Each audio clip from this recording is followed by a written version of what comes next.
দেখো সাবধানে করো। ওইটাও কাটবে তরমুজটা? হ্যাঁ কখন থেকেই তো বললাম যে স্নানটা করে নে শুনতে পাসনি? আরে শোনো, এটা একটাও কথা শোনে না। আরে শোনো না, কথাটা শোনো না, কথাটা। ও মা কি বলছিস? কটা নিছিস দুধটা? দুধটা তুমি এখন জল ফেলা হয়ে গেছে তো, ওই জন্য আমি এখন দে, আমরা সন্ধ্যাবেলা যাবো ওখানে। ও মা শোনো, সন্ধ্যাবেলা এখানে ঢালবো তো। হ্যাঁ, না ওখানে এখানে দিলে ওখানে যাবো। হ্যাঁ এখানে দিয়ে ওই জন্য দে, অল্প দে, অল্প জল দে।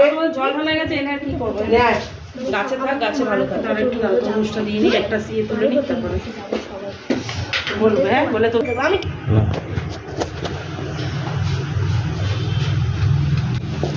লাল হবে কি না কে জানে। কেন লাল হবে না? একদম হেভি লাল হবে। কোথায়?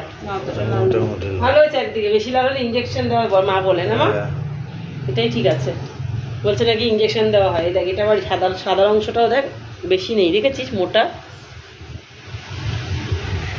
এই সাদাটা আস্তে অনেকে সাবধানে। খায় জানিস দি? হ্যাঁ আমি খাই। সাদাটা অনেকে পাকা করে না কি করে খায়। কি করে এটা? কি? হ্যাঁ ওই তো ভর্তাই বলছি তো, সাদাটাকে খায়। সাদাটা? হ্যাঁ ভর্তা করে অনেকে। ঠিক আছে সুকল্যাণ তোমার? হ্যাঁ দাঁড়াও, বডিটা আছে তো সস। ওই না, ওটা আলাদা টুকি। এই যে লাল ঠিকই আছে। হ্যাঁ ভালো আছে। আমি